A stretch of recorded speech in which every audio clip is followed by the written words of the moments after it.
Kila soko lina mwenda wazimu wake. Naona yule ndo wetu hapa.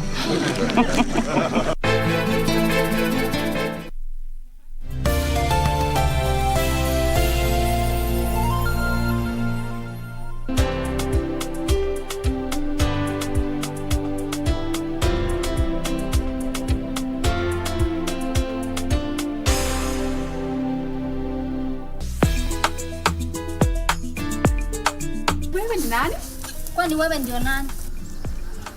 Uko na fedha? Uko na makoloni? Pepoloni?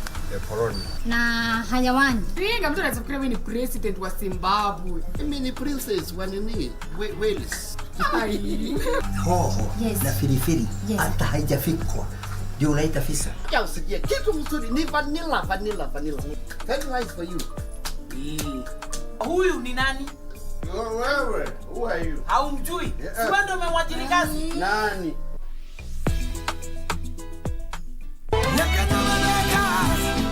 But how did you find him? Adrian found him. Adrian? You got away with it, didn't you? Child will no longer be able to know his father. My child will no longer have a father. Why did you tell your father that you're now pregnant? But you come back. How I wish you had already been lost forever and never had come back to this house again. If the child is not yours, why did you agree to be the father? My dad committed suicide.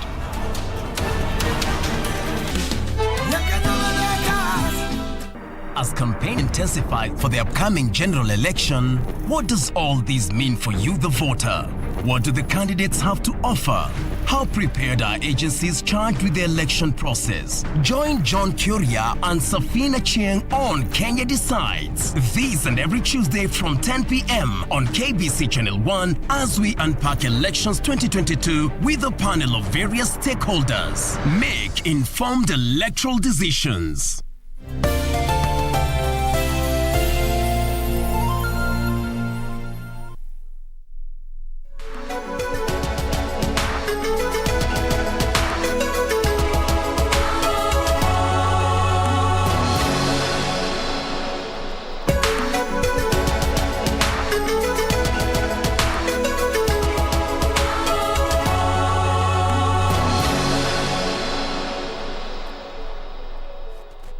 Na mtazamaji, mdundo hiyo ni ishara tosha kwamba Kurunzi Mashinani inangoa nanga rasmi siku ambayo ni tarehe 6 mwezi wa 6 mwaka 2022. Wakati mwingine tunakongamana hapa ni kufahamisha mengi kwenye Kurunzi Mashinani.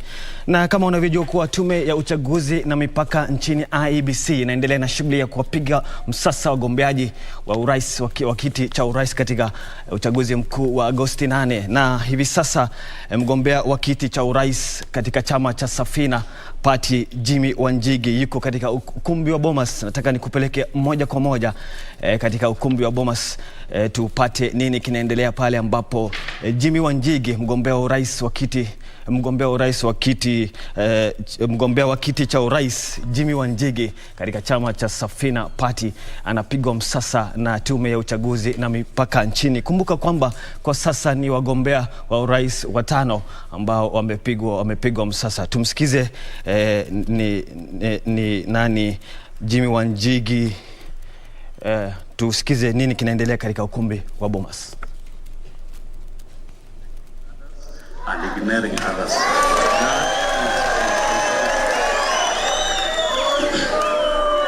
The second point, we did write to you, Mr. Chairman, on the 25th of May, indicating to you that we had submitted our list of supporters together with signatures.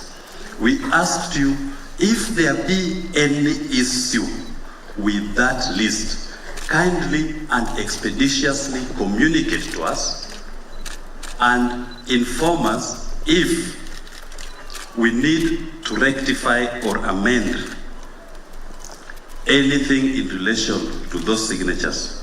I will just make reference to that letter. That letter is dated 30th of May 2022. It was served at your office, anniversary towers, on the 31st of May 2022. I will read the letter for the full tenor. Submission of our presidential candidate supporter signatures.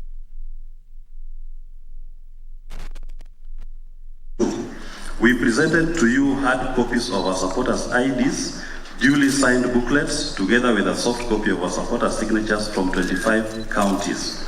We will wish the Commission to communicate any issues or clarifications on the documents submitted within 12 hours to enable us expeditiously respond and rectify, if need be, before the date our candidate is scheduled to formally present his papers.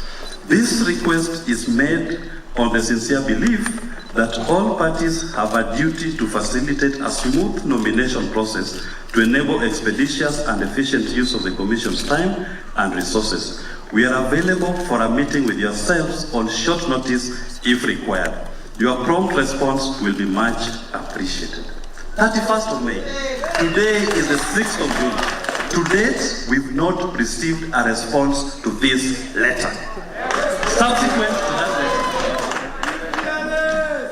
Subsequent to that letter, we did also write another letter to you, Mr. Chairman, and we asked you to respond if there be any issue, and we asked for a pre-nomination verification of our documents. Again, you did not respond to any of those. Now, if we are going to conduct an election in accordance with the Constitution, the right to fair administrative action in Article 47 required you to respond to all our letters. You did not. It is therefore, let me just finish, Mr. Chairman. Let me finish. You had your time. It is therefore, let me summarize. I'm actually finishing. Na mtazamaji huyo ni Willis Otieno, ni mgombea mwenza wa Jimmy Wanjigi. Inafahamika kuwa bado hajaidhinishwa. Ni taarifa ambayo mwenzetu Ruth Wamboi atakuwa atatupatia hapo baadaye. Tukisonga mbele, familia 17,000 katika kaunti ya Mandera zimepokea chakula cha msaada ili kukabiliana na athari za baa la njaa katika eneo la kaskazini mashariki. Akiongea huko Mandera wakati wa ugawaji chakula hicho, meneja wa mipango katika shirika lisilo la kiserikali la Star of Hope Ahmed Abdi alisema chakula hicho kitasaidia wakazi hao kuhimili makali ya ukame.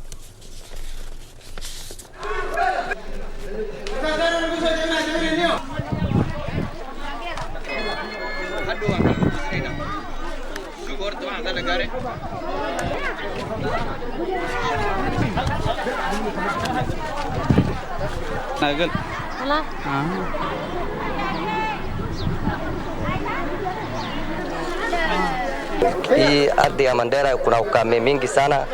Mwaka 3 hivi tujapata mvua, ukame mingi, umaskini mingi. Sasa tumeshukuru sana vile sasa tumepata kutoka Kofi usaidizi za chakula za mizigo aina ya kutosha kwa wananchi. Watu walikuwa nasikia njaa, badala hata watu ingekufa ama ingekuwa vitu fulani, wameokoa sisi. Mungu ameokoa sisi, wamekuja Samsuri na sisi tumeteketi watu ambao wako na shida, orphans, disabled, ndio hii tumeleta, tumepatia card na hiko yatima na maskini kabisa. Kwa hivyo sasa tunashukuru wale wameletea sisi. Jamii ya sehemu hii ya Mandera na kaskazini mashariki imeathirika pakubwa kutokana na ukame wa muda mrefu, na wamepoteza mifugo yao ambayo ndio tegemeo lao peke yake. Kwa hakika tulipozunguka tumeona hali ngumu ya hali ya hewa. Tumekuta watu hawana maji, tunakuta watu saa zingine hata madawa ni shida, na hawa jamii ya kwa mama.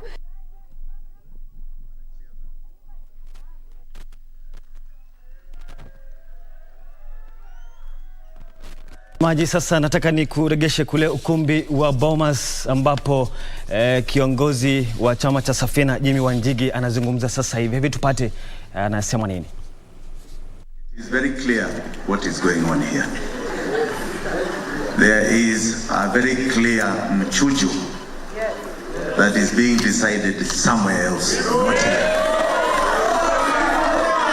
You cannot apply different rules to different people. And if this is the intention and your direction as a commission, then I fear greatly for the coming election. We have come very clearly armed to fulfill all the obligations, statutory and otherwise. We have been in touch with this commission. We even had a pre-nomination conference with your people. We were told all the documents are in order. We are privy of a previous candidate being passed on the same documentation for education as we have presented. And we were told it is okay, it is fine, it is tick, tick, tick. You yourself use that discretion on one other candidate. You don't want to use it on me. I want to say categorically here that kuna mchujo na kuna watu ambao hawataki kuona wengine wakiwa kwa ballot. And you will not get away with it, Bwana Chairman. You will not get away with it. This is a country of laws. It is a country that we adhere to the Constitution. You will not get away with it. Summarize your... And I'm going to... No, don't try and cut me. You can speak to your supporters out. Don't cut me. Don't cut me. Don't cut me. Summarize. No, don't cut me. Do not cut me. Do not cut me. No, you are not going to tell me that you... Hello?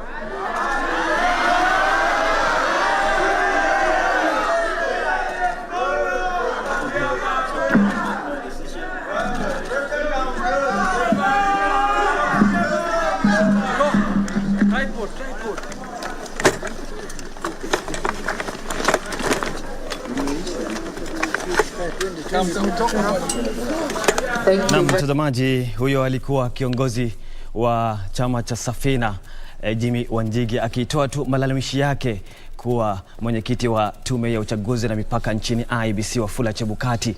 Ni taarifa ambayo tutakuwa tunafuatilia kwa kina. Tukisonga mbele mtazamaji, katika juhudi za kuhifadhi mazingira, shirika lisilokuwa la serikali la kuhifadhi mazingira limeanzisha mpango wa miaka 5 wa kurejesha mazingira ya Mlima Kenya. Kupitia mpango wa kudumisha mazingira ya mlima huo, shirika hilo kwa mujibu wa mkurugenzi anayesimamia kanda ya Afrika Mashariki Julius Nganga, anatafuta kutoa mafunzo kwa zaidi ya wakulima 50,000 katika kaunti ya Embu kuhusu mbinu za kuhifadhi na kutumia rasilimali kikamilifu ili waweze kulinda maeneo hifadhi.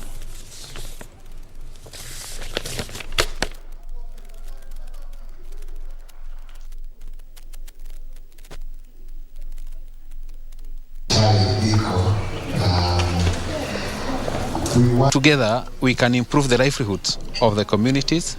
We can also conserve Mount Kenya, fight climate change, and link farmers and communities with necessary finance and ensure our investments are moving toward green investment. We want to diversify on ash avocado farmers to do more than farming only tea. They go and start farming on ash avocado, and we intend to plant all our farmers across to do ash avocado with a target of export market.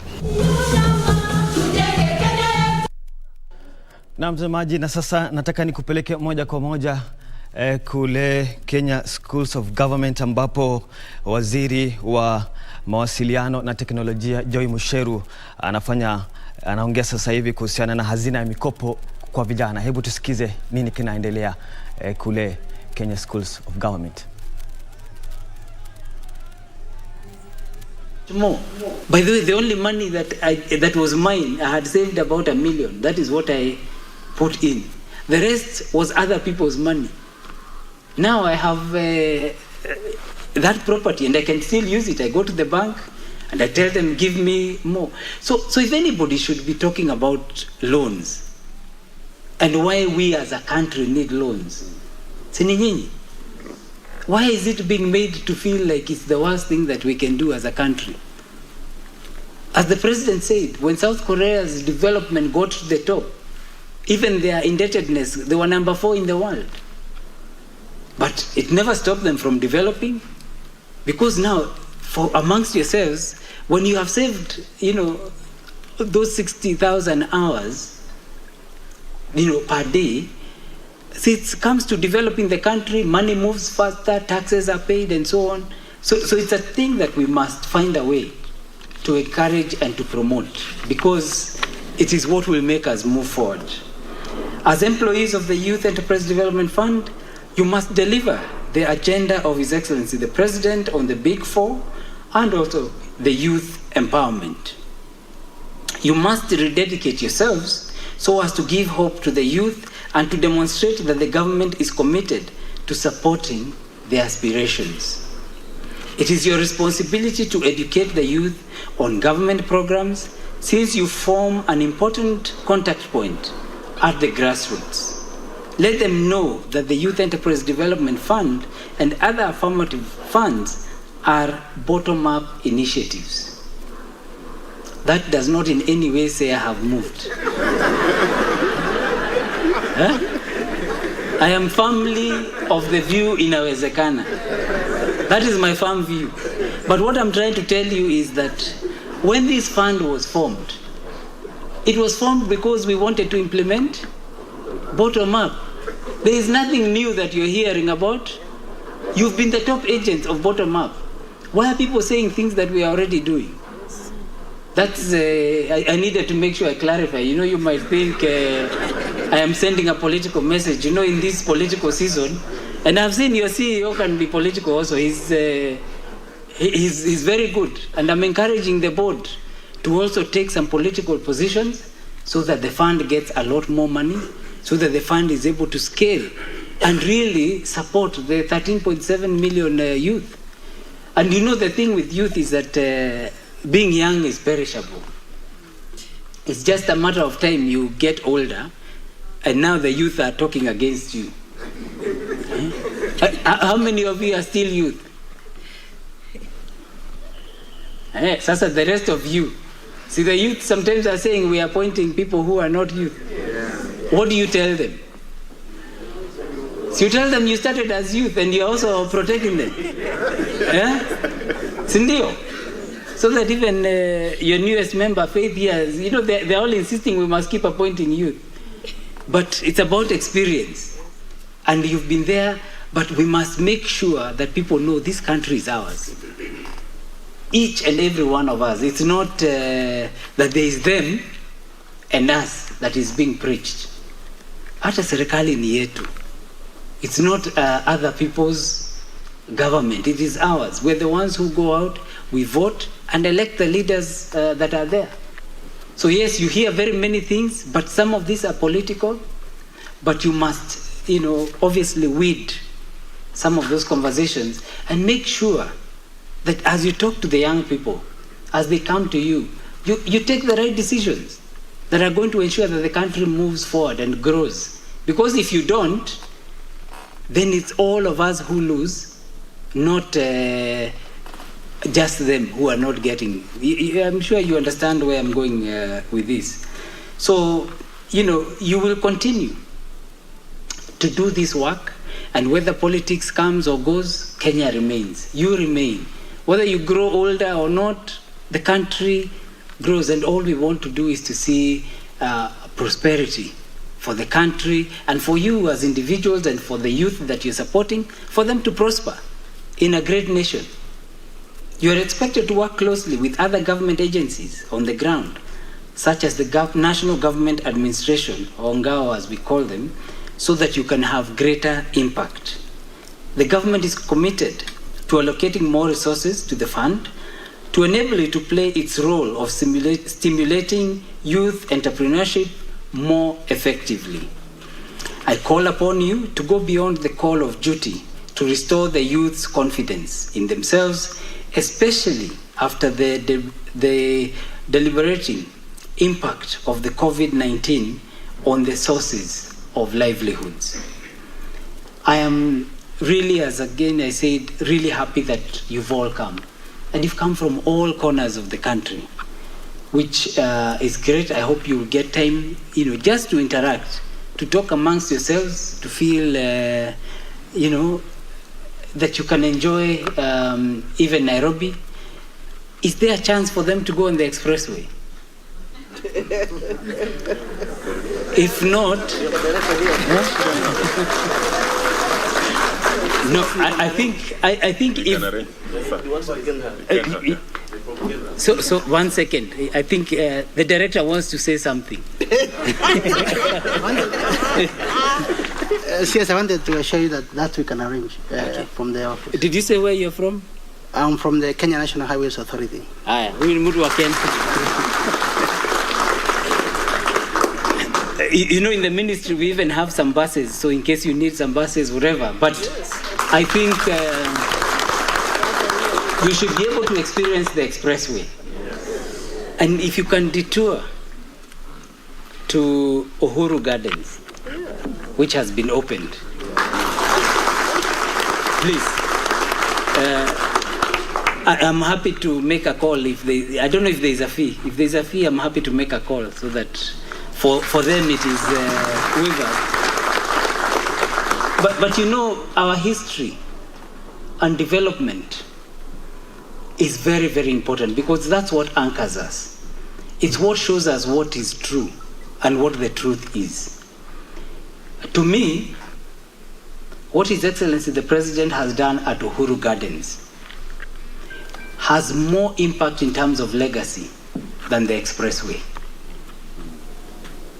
If I was asked what's the one thing that the President could have done, whether it is the ports that is done everywhere, whether it's the 14,000 kilometers of road, the 8-point-something million connections of electricity to homes, all the water in homes. If I was asked if there's just one thing that he could have done and he walks away, it will be Uhuru Gardens.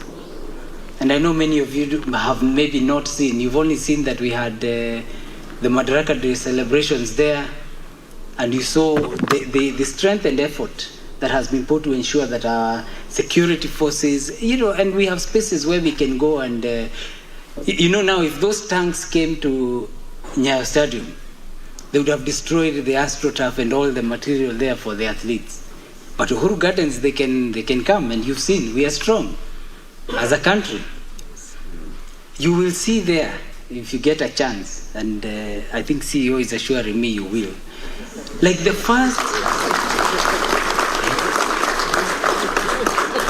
first rail track that was laid in 1901 or 18 something. The first one that was done in Mombasa, Huko, and the last one, Kisumu. They are there for you to go see our history. Anyway, I don't want to spoil it for you.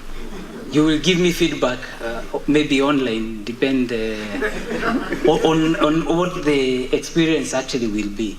So that even when you're here, you see some of these things that are happening, that are moving us forward, and ensure that we as a country move forward. You are a mouthpiece. You can be able to change how people perceive things. If everybody believes alone is bad, then we get into big problems. If you look at how many of you have Fuliza or on Fuliza? You probably don't want to say, eh? Naona wengine wana ficha hivi. But see, it works. It's good convenience. Yeah? My village mate is saying that now we break up Safaricom into SIM cards. We give everyone a SIM card. We remove these things. There's some things that you need to think through. Some policies that can actually take us back very far. Now, I'm using Fuliza because that's another, it's a competing product to what you're offering. Si hata nyinyi you find Fuliza that is cheaper, that can actually come and work for people. I'm informed that you're also soon going to get a chance to get mortgages to get car loans. I hope you are seeing all these improvements. Because we know you're important. And these are the things that we must continue to do. I know we are sometimes politically on different divides. It is okay, it is allowable. But let's do the right thing. Let's make sure for the country, we don't take it backwards, we actually move forward, and only forward, because then we can create the development that is necessary. I'm not a politician, it's just that I'm being forced into politics. You know, when someone says you're going to hack the election and you don't even know where the server is. You know that obviously you have to respond. If you don't respond, all of you are going to be looking at me thinking, that's the hacker. And you know for sure, the election itself, when you go and you are identified, see, you do a manual paper, unajaza, and that's the paper that goes and is counted.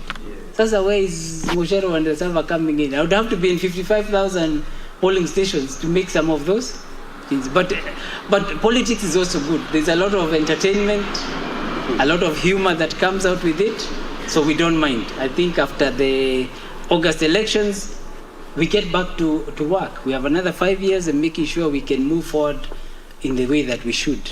And for me, there was no way, even 2017, I think we would have had this kind of meeting. Because 2 months to the election, once outside my office, there would have been demonstrations. As the Minister of Information and Communication, I would have been looking at all the screens.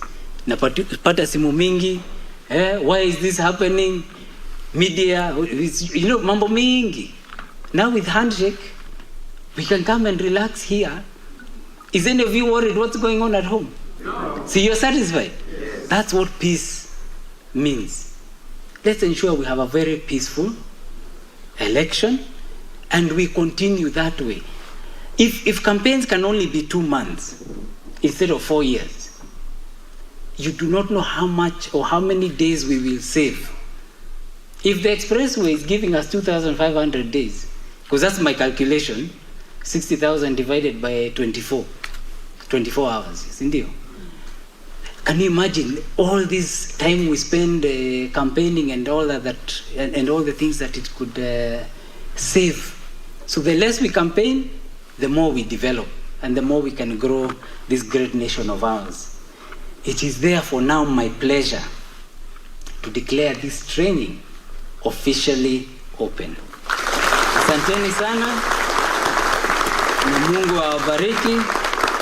Have great deliberations, but also interact. Get to know each other. Na mjue inawezekana.